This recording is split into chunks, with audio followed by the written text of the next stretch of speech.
നമസ്കാരം. കണ്ണൂർ വിഷൻ ചാനലിൻ്റെ എല്ലാ പ്രിയപ്പെട്ട പ്രേക്ഷകർക്കും ഇമേജ് മൊബൈൽ കിസിൻ്റെ ഒരു പുതിയ എപ്പിസോഡിലേക്ക് സ്നേഹം നിറഞ്ഞ സ്വാഗതം. ഇന്നത്തെ എപ്പിസോഡുമായിട്ട് ഞങ്ങൾ എത്തിയിരിക്കുന്നത് കണ്ണാടിപ്പറമ്പ് ദേശസേവ യു പി സ്കൂളിലാണ്. ഒരുപാട് പ്രത്യേകതകളുള്ള ഒരു വിദ്യാലയമാണ്. ഏതാണ്ട് 700 ഇത്രയധികം വിദ്യാർത്ഥികൾ പഠിക്കുന്നതെന്ന് പറഞ്ഞാൽ അത്രയും ഭയങ്കരമായിട്ടുള്ളൊരു വിദ്യാലയമാണ് ഒരു വിദ്യാലയം എന്ന് പറഞ്ഞാൽ. പിന്നെ എത്രയോ വർഷത്തെ എക്സ്പീരിയൻസ്ഡ് ആയിട്ടുള്ളൊരു വിദ്യാലയമാണ് ദേശസേവ യു പി. കണ്ണൂർ ജില്ലയിൽ തന്നെ ഏറ്റവും കൂടുതൽ വിദ്യാർത്ഥികൾ പഠിക്കുന്ന ഒരു വിദ്യാലയം ദേശസേവ യു പി സ്കൂളിലെ വിശേഷങ്ങളൊക്കെയാണ് കണ്ണൂർ വിഷൻ ചാനലിലൂടെ ഇമേജ് മൊബൈൽ കിസിലൂടെ പ്രേക്ഷകരിലേക്ക് ഞങ്ങൾ എത്തിച്ചുകൊണ്ടിരിക്കുന്നത്. അപ്പോൾ ചിലപ്പോഴെങ്കിലും നിങ്ങൾക്ക് പരിചയമുള്ള നമ്മുടെ പ്രിയപ്പെട്ട താരങ്ങളൊക്കെ എവിടെ ഉണ്ടാവും. അവരോടൊക്കെ ആയിരിക്കും ഞങ്ങൾ ചോദ്യം ചോദിക്കുക, ഉത്തരം പറയുന്നവർക്ക് സമ്മാനം നൽകുക, ഇങ്ങനെയൊക്കെ. അപ്പോൾ ഇതുപോലെ നിങ്ങളുടെ നാട്ടിലേക്ക് വരണമെങ്കിൽ സ്ക്രീനിൽ കാണുന്ന നമ്പറിലേക്ക് ഞങ്ങളെ കോൺടാക്ട് ചെയ്യാം. നിങ്ങളുടെ നാട്ടിലെ പ്രിയപ്പെട്ട വിദ്യാലയത്തിലാണ് ഞങ്ങൾ ഇന്ന് എത്തിയിരിക്കുന്നത്, കണ്ണാടിപ്പറമ്പ്. ഇത്രയും പ്രത്യേകതയുള്ളൊരു വിദ്യാലയം. അപ്പോൾ ഇവിടെ നിന്നാണ് എപ്പിസോഡ് ചിത്രീകരിക്കാൻ പോകുന്നത്. ഒരുപാട് പ്രത്യേകതകളുള്ള ഈ വിദ്യാലയത്തിൽ ചിത്രീകരിക്കുന്ന ഇമേജ് മൊബൈൽ കിസിൻ്റെ ഒരു പുതിയ എപ്പിസോഡിലേക്ക് കണ്ണൂർ വിഷൻ ചാനൽ എല്ലാ പ്രിയപ്പെട്ട പ്രേക്ഷകർക്കും സ്നേഹം നിറഞ്ഞ സ്വാഗതം.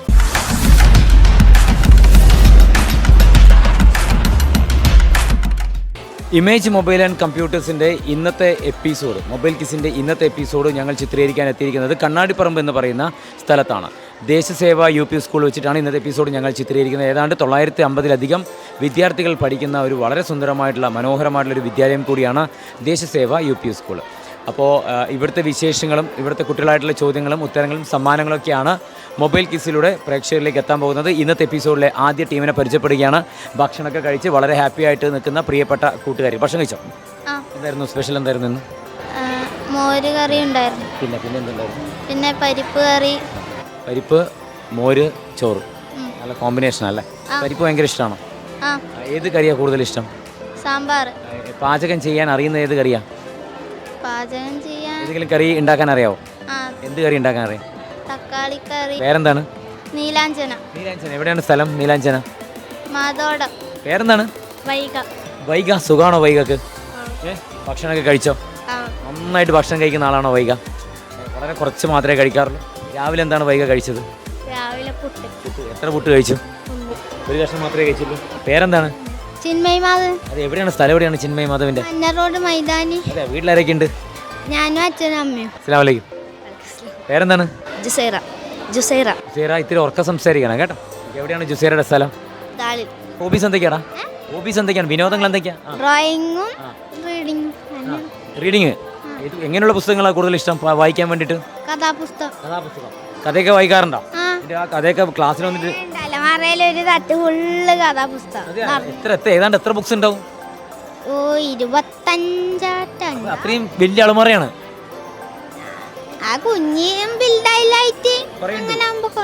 പാട്ട് പാടാത്തവരോട് നല്ല ടഫ് ചോദ്യം ചോദിക്കണം. പാട്ട് പാടാത്തവർക്ക് സമ്മാനം കൊടുക്കാൻ പാടില്ല. പാട്ട് പാടാത്തവരെ മൂന്നാമത്തെ റൗണ്ടിലേക്ക് വിടാൻ പാടില്ല. പാട്ട് പാടാത്തവരോട് കൂടുതലായിട്ട് ഒന്നും സംസാരിക്കേണ്ടെന്നാണ് പറഞ്ഞത് ചാനൽ. പാട്ട് പാടാം. അപ്പോൾ പാടി ടീമായിട്ട് പാട്ട് പാടാം. ഏത് പാട്ടാ പാടാൻ പോണേ?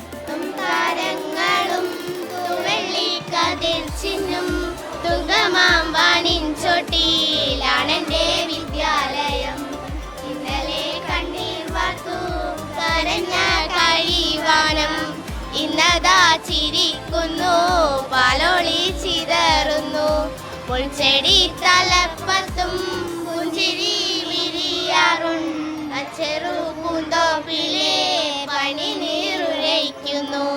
അപ്പോൾ ഈസി ആയിട്ടുള്ള ചോദ്യം വേണം, സമ്മാനങ്ങൾ കൊടുക്കണം. ഞാൻ പറഞ്ഞിട്ടുണ്ടായിരുന്നു ഒരു പാട്ട് പാടിക്കഴിഞ്ഞാൽ ഈസി ചോദ്യം ചോദിക്കാമെന്ന് പറഞ്ഞിട്ടുണ്ടായിരുന്നു. അപ്പോൾ ഒരു കാര്യം ചെയ്യുക, അവരുടെ കാര്യം ക്ലിയർ ആക്കി. അപ്പോൾ ഞാൻ എൻ്റെ കാര്യം കൂടി ക്ലിയർ ആക്കാം. അപ്പോൾ നമുക്ക് ടീം ലീഡർ ആരാണ് ഇതിൽ? ഓക്കെ, മോളുടെ പേരൊന്നും കൂടി പറ. നീലാഞ്ചന. കൂട്ടുകാരൊക്കെ എന്ത് വിളിക്കും? നീലു അല്ലേ? ഓക്കെ. അപ്പോൾ നീലു ആണ് ഇതിൽ മത്സരിക്കുന്നത്. അപ്പോൾ എന്ത് വേണം വെച്ചാൽ ഞാൻ ഓരോ 3 ചോദ്യങ്ങൾ ചോദിക്കാം ചേട്ടൻ. 3നും ഉത്തരം പറയുന്നതനുസരിച്ച് സമ്മാനം തരാം. ഗ്രൂപ്പായിട്ടാണ് മത്സരിക്കേണ്ടത്, ഒരാളായിട്ടൊന്നുമല്ല, ഗ്രൂപ്പായിട്ട്. പക്ഷേ ഉത്തരം ലാസ്റ്റ് പറയേണ്ടത് നീലുവാണ്. നിങ്ങൾ ഡിസ്കസ് ചെയ്തിട്ട് നീലുവാണ് ഉത്തരം പറയേണ്ടത്. ഓക്കെ. ഓരോ ചോദ്യം ചോദിക്കുമ്പോൾ 4 ഓപ്ഷനും ഞാൻ തരാം. അതിൽ നിന്നൊരു ഉത്തരം സെലക്ട് ചെയ്തിട്ട് ഉത്തരം പറഞ്ഞാൽ മതി. റെഡിയല്ലേ? അപ്പോൾ നീലു ആൻഡ് ടീമാണ് ഇതിൽ മത്സരിക്കാൻ പോകുന്നത്. നീലുവിനോടുള്ള ഈ ടീമിനോടുള്ള ഞങ്ങൾ ആദ്യത്തെ റൗണ്ടിലെ ചോദ്യമാണ്. ഫസ്റ്റ് റൗണ്ട് എന്ന് പറയുന്നത് എൻട്രി റൗണ്ടാണ്. ഓക്കെ. എൻട്രി റൗണ്ടിൽ ചേട്ടൻ ഒരു ചെറിയ ചോദ്യം ചോദിക്കാം. ഓക്കെ. നിങ്ങളെ അറിയുന്ന ഒരുപാട് ആൾക്കാർ ഇപ്പോൾ പരിപാടി കണ്ടുകൊണ്ടിരിക്കുന്നത്. എല്ലാവർക്കും ഒരു ടാറ്റ പറഞ്ഞേ. അപ്പോൾ ഇവർ മത്സരിക്കാൻ പോവാണ്. നീലു ആൻഡ് ടീം മത്സരിക്കാൻ പോവാണ്. നീലു ആൻഡ് ടീമിനോടുള്ള ആദ്യത്തെ റൗണ്ടിലെ ചോദ്യമാണ്. ഫസ്റ്റ് റൗണ്ട് എന്ന് പറയുന്നത് എൻട്രി റൗണ്ട്.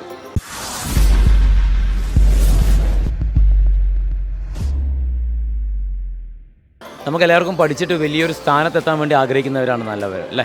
എല്ലാവരും ഓരോ ഓരോ സ്ഥാനം അല്ലെങ്കിൽ ഓരോ ജോലിയുമായി ബന്ധപ്പെട്ട് അതിൻ്റെ മുകളിൽ ഒരു സ്ഥാനം ഉണ്ടാവും. ഹെഡ് എന്ന് പറയുന്നത് ഈ വിദ്യാലയവുമായി ബന്ധപ്പെട്ട് എച്ച് എം ഏറ്റവും പ്രധാനപ്പെട്ട ആളാണ്. മറ്റ് കോളേജിലൊക്കെ പോകുമ്പോൾ പ്രിൻസിപ്പാൾ, അങ്ങനെ ഓരോ സ്ഥലങ്ങൾ. ഇപ്പോൾ മുഖ്യമന്ത്രി എന്ന് പറയുന്നത് നമ്മുടെ കേരളത്തിൻ്റെ ഏറ്റവും പ്രധാനപ്പെട്ട ഒരാളാണ്. നമ്മൾ ഇന്ത്യ മഹാരാജ്യവുമായി പറയുകയാണെങ്കിൽ പ്രധാനമന്ത്രി ഏറ്റവും പ്രധാനപ്പെട്ട. ഇവരൊക്കെ നമുക്ക് വിശേഷിപ്പിക്കുന്നത് എങ്ങനെ? രാജാവ് എന്ന രീതിയിൽ വിശേഷിപ്പിക്കാം അല്ലേ? എല്ലാത്തിനും പഠിച്ചില്ലേ? രാജാക്കന്മാരെ കുറിച്ചൊക്കെ പഠിച്ചിട്ടില്ലേ? ചോദ്യം കേട്ടോ. പൂക്കളുടെ രാജാവ് എന്നറിയപ്പെടുന്നത് പൂ ഏതാണ്? റോസാണോ, മുല്ലയാണോ, താമരയാണോ, ചെമ്പരത്തിയാണോ? പൂക്കളുടെ രാജാവ് എന്നറിയപ്പെടുന്നത് റോസാണോ, മുല്ലയാണോ, താമരയാണോ, ചെമ്പരത്തിയാണോ? പൂക്കളുടെ രാജാവ് എന്നറിയപ്പെടുന്ന പൂവ് ഏതാണ്? റോസ്. റോസ് പൂവാണ് പൂക്കളുടെ രാജാവ്. ചെമ്പരത്തിയാണോ? ഏത് ഏതായിരിക്കും? റോസായിരിക്കും. റോസ് ശരിയായിരിക്കും. റോസ് ശരിയായിരിക്കും. പൂക്കളുടെ രാജാവ് എന്നറിയപ്പെടുന്ന റോസ് പൂവാണ്. ചോദിച്ചത് പൂക്കളുടെ രാജാവ് എന്നറിയപ്പെടുന്ന എന്തിനാണ്, ഏത് പൂവിനെയാണ് പൂക്കളുടെ രാജാവ് എന്നറിയപ്പെടുന്നത്? പറഞ്ഞിരിക്കുന്നത് റോസിനെയാണ് പൂക്കളുടെ രാജാവ് എന്നാണ് പറയപ്പെടുന്നത്. എല്ലാത്തിനും ഒരു രാജാവ് ഉണ്ടാവും. മൃഗങ്ങളിലുണ്ട്, പിന്നെ മനുഷ്യരെ പണ്ടൊക്കെ ഭരിച്ചിരുന്ന രാജാക്കന്മാരുണ്ട്. പൂക്കൾക്കുണ്ട് രാജാവ്. പൂക്കളുടെ രാജാവ് എന്ന് പറയുന്നത് റോസ് എന്നുള്ളത് റൈറ്റ് ആൻസർ.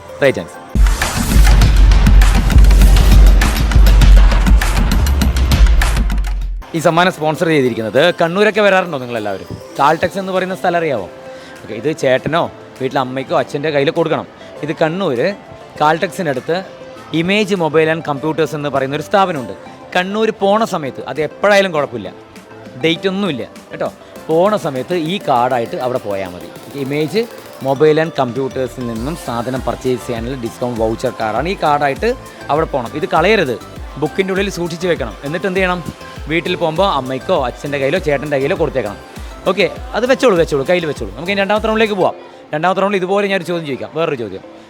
റൗണ്ട് മാറുന്നതനുസരിച്ച് ചോദ്യം കുറച്ചും കൂടി ടഫായിട്ട് മാറും കേട്ടോ. Okay, second round easy round.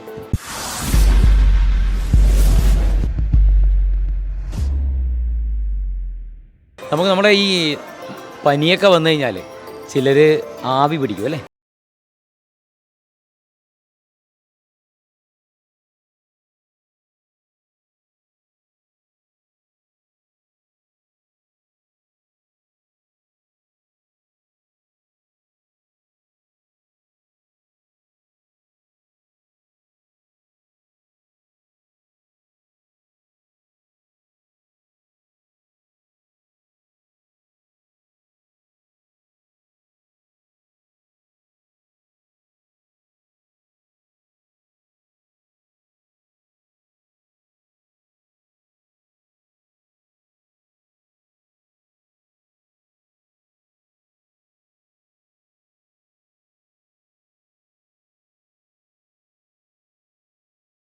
ഉപയോഗിക്കുന്ന ജീവി ഏതാണ്? ആന. ശരീരത്തിൻ്റെ താപനില നിയന്ത്രിക്കാൻ വേണ്ടി ചെവി ഉപയോഗിക്കുന്ന ജീവി എന്ന് പറയുന്നത് ആനയാണ്. ഇവനാണ് എല്ലാം പറഞ്ഞു കൊടുക്കുന്നത്. ലാസ്റ്റ് ഇവനോട് ചോദിക്കുമ്പോൾ ആയിരിക്കുന്ന ഇവൻ പറയുന്നത്. എല്ലാ പ്രശ്നങ്ങൾ ഉണ്ടാക്കുന്നത് ഇവനാണ്. ലാസ്റ്റ് സോൾവ് ചെയ്യാൻ പോകുന്നത് ഇവൻ തന്നെയാണ്. ഈ താപനില നിയന്ത്രിക്കാൻ വേണ്ടിയിട്ട് ചെവി ഉപയോഗിക്കുന്ന ജീവിയാണ്. ഓപ്ഷൻ എന്ന് പറയുന്നത് അതിൽ ആനയുണ്ട്, പിന്നെ ആടുണ്ട്, പശുവുണ്ട്, പൂച്ചയുണ്ട്. ഏതിൽ ഉറച്ചു വെക്കുന്നു? ആനയിൽ ഉറച്ചു വെക്കുന്നു. ശരീരത്തിൻ്റെ താപനില നിയന്ത്രിക്കാൻ വേണ്ടിയിട്ട് ചെവി ഉപയോഗിച്ചുകൊണ്ടിരിക്കുന്ന ജീവി ഏതാണെന്നുള്ള ചോദ്യം. ശരീരത്തിൻ്റെ താപനില നിയന്ത്രിക്കാൻ വേണ്ടിയിട്ട് എപ്പോഴും ചെവി ഉപയോഗിച്ചു കൊണ്ടേയിരിക്കുന്ന ജീവി എന്ന് പറയുന്നത്, ചെവി ഉപയോഗിക്കുന്നത് ആന. Right answer.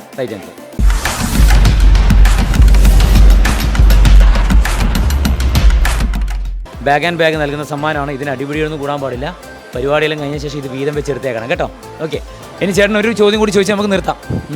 ഈ ചോദ്യം ചോദിച്ചിട്ട് മക്കൾ കറക്റ്റ് ആൻസർ പറയുകയാണെങ്കിൽ ബാഗ് ആൻഡ് ബാഗ് നൽകുന്ന ഒരു ബമ്പർ സമ്മാനം, വലിയൊരു സമ്മാനം. പറയുന്ന ഉത്തരം തെറ്റാണെങ്കിൽ ആ തന്ന സമ്മാനം ചേട്ടൻ തിരിച്ചു വാങ്ങിക്കും. ഉത്തരം തെറ്റാണെങ്കിൽ, ഇപ്പോൾ പിന്മാറുകയാണെങ്കിൽ ക്വിറ്റ് ചെയ്യുകയാണ്.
ഉറപ്പ്. മരയോന്ത്. അവൻ ഉറപ്പ് പറഞ്ഞു മരയോന്താണെന്ന്. മരയോന്തായിരിക്കും. മരയോന്ത് ആയിരിക്കും. ആയിരിക്കും. ആണ്. സ്വന്തം ശരീരത്തിനേക്കാൾ നീളം അതിൻ്റെ നാക്കിന് ഉള്ള ജീവി ഏതാണെന്നുള്ളതാണ് ചോദ്യം. ഇവർ പറയുന്നത് മരയോന്ത് എന്നാണ് പറഞ്ഞിരിക്കുന്നത്. മരയോന്തിനാണ് സ്വന്തം ശരീരത്തിനേക്കാൾ നീളം നാക്കിന് പടച്ചോൻ കൊടുത്തിരിക്കുന്നത്. മരയോന്ത്. അതിന് വേറെയും ജിറാഫ് അങ്ങനെ ഓപ്ഷൻസൊക്കെ ഉണ്ടായിരുന്നു. പക്ഷെ മരയോന്ത് എന്ന് ഉറപ്പായിട്ട് പറയാൻ കാരണം എന്താ? കണ്ടിട്ടുണ്ട് ഇങ്ങനെ നാവ് ഭയങ്കരമായിട്ട്. അതിൻ്റെ നാവ് അതിൻ്റെ ശരീരത്തിനേക്കാൾ നീളുണ്ടോ? ഇതിൽ പറഞ്ഞിരിക്കുന്ന എല്ലാ നാവ് നീട്ടും. നിങ്ങൾ പറഞ്ഞിരിക്കുന്ന ഉത്തരം, അതായത് സ്വന്തം ശരീരത്തിനേക്കാൾ നീളം നാവിനുള്ള ജീവി മരയോന്ത്. Right answer.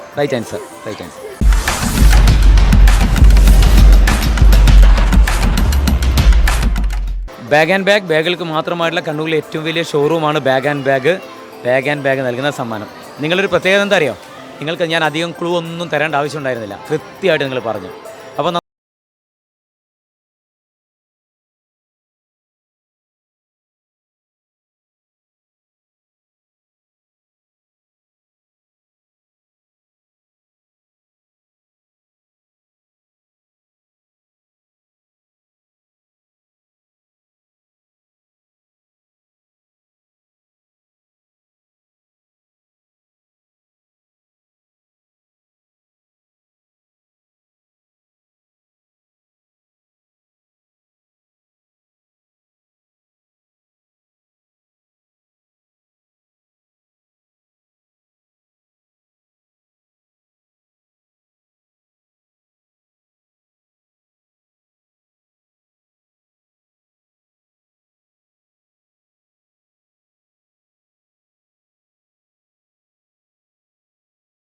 ഉണ്ടോ?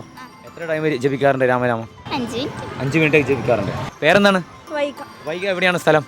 കണ്ണാടിപ്പറമ്പ്. ഇവിടെ തന്നെയാണോ? വൈഗയാണ് ടീമിന്റെ ലീഡർ അല്ലേ? ശരി. പേരെന്താണ്? നിഹാൽ. സുഖമായിരിക്കുന്നോ? അടിപൊളിയാണോ? ഭക്ഷണമൊക്കെ കഴിച്ചോ നിഹാലെ? ഇന്നെന്തോ കഴിച്ചാൽ വളരെ കുറവാന്ന് തോന്നുന്നല്ലോ നിഹാലെ. വയറൊക്കെ ഒട്ടിയിരിക്കുന്നു. ഇഷ്ടമായിട്ടില്ലേ? സാമ്പാറും ചോറൊന്നും ഇഷ്ടമായിട്ടില്ലേ? എവിടെയൊക്കെ ദൂരെ യാത്രയ്ക്ക് ഇഷ്ടമാണോ നിഹാലിന്? ദൂരമൊക്കെ പോകാൻ ഇഷ്ടമാണോ യാത്രയൊക്കെ? എവിടെയൊക്കെ പോയിട്ടുണ്ട് ദൂരെ? എല്ലാവരും കോഴിക്കോടേക്കാണ് പോകുന്നത് കേട്ടോ. ശരി. അപ്പോൾ 3 ചോദ്യം ചേട്ടൻ ചോദിക്കും.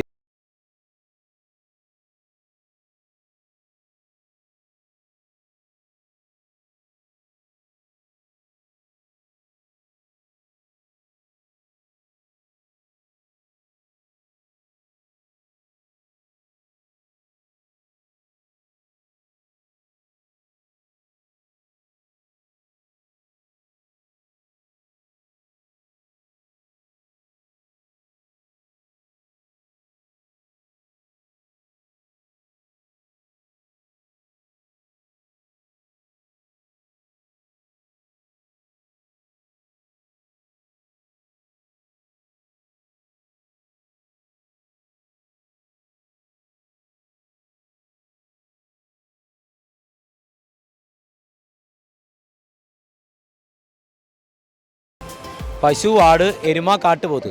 ഈ 4നെ ഒന്ന് സങ്കല്പിക്കുക. ആടിനേക്കാളും വലുതെന്താണ്? അതിനേക്കാളും വലുതെന്താണ്? അതിനേക്കാളും വലുതെന്താണ്? എരുമ എന്ന് പറയും. ഞാൻ ഒരു അവസരം കൂടി ഞാൻ തരാം. കന്നുകാലി വർഗത്തിലെ ഏറ്റവും വലിയ മൃഗം പശുവാണോ, ആടാണോ, എരുമയാണോ, കാട്ടുപോത്താണോ? എരുമേനേക്കാൾ വലുതാണോ കാട്ടുപോത്ത്? കാട്ടുപോത്തിനേക്കാൾ ചെറുതാണോ എരുമ? വലുതാണോ എരുമ? ചെറുതാണോ എരുമ? ഏതാണ് വലുത്? കാട്ടുപോത്താണോ എരുമാണോ? പശുവാണോ അല്ലെങ്കിൽ വലുത്? എന്തായാലും ആടായിരിക്കില്ല അല്ലേ? പശുവാണോ എരുമയാണോ കാട്ടുപോത്താണോ? കൺഫ്യൂഷൻ ഉണ്ട്. പശുവിനേക്കാളും വലുതാണോ കാട്ടുപോത്ത്? അല്ലെങ്കിൽ ചെറുതാണോ? എരുമേനേക്കാളും വലുതാണോ കാട്ടുപോത്ത്? എരുമയാണോ വലുത്? പശുവാണോ വലുത്? എരുമയാണോ നടുക്ക്? കൺഫ്യൂഷൻ വരുന്ന ചോദ്യമാണ്. ഏതാണ് കന്നുകാലി വർഗത്തിലെ ഏറ്റവും വലിയ മൃഗം? ഏതാണ്? കാട്ടുപോത്ത്. എരുമ പോയി. എരുമ പോട്ടെ. കാട്ടുപോത്ത്.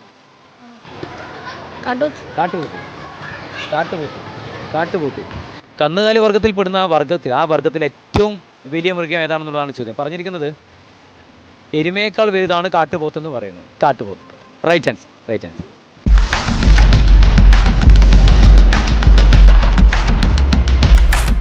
കണ്ണൂരിലെ ഏറ്റവും വലിയൊരു mobile and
bag and bag ബാഗുകൾക്ക് മാത്രമായിട്ടുള്ള കണ്ണൂരിലെ ഏറ്റവും വലിയ ഷോറൂമാണ് ബാഗ് ആൻഡ് ബാഗ്.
കേട്ടിട്ടേ ഇല്ല.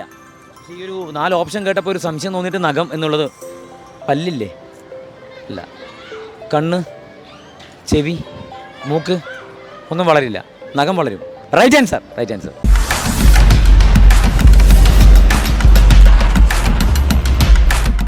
ബാഗ് ആൻഡ് ബാഗ് ബാഗുകൾക്ക് മാത്രമായിട്ടുള്ള കണ്ണൂരിലെ വലിയൊരു ഷോറൂമാണ്. ഇനി ബാഗൊക്കെ എടുക്കണമെന്നുണ്ടെങ്കിൽ കണ്ണൂരിലേക്ക് പോയിട്ട് ബാഗ് ആൻഡ് ബാഗിൽ പോകണം കേട്ടോ. അടിപൊളി വെറൈറ്റി ബാഗ്സ് ഒക്കെ ഉണ്ട്. ഓക്കെ, ബാഗ് ആൻഡ് ബാഗ് നൽകുന്ന അടിപൊളി സമ്മാനം. അപ്പോൾ നന്നായിട്ട് പഠിക്കുക. All the very best.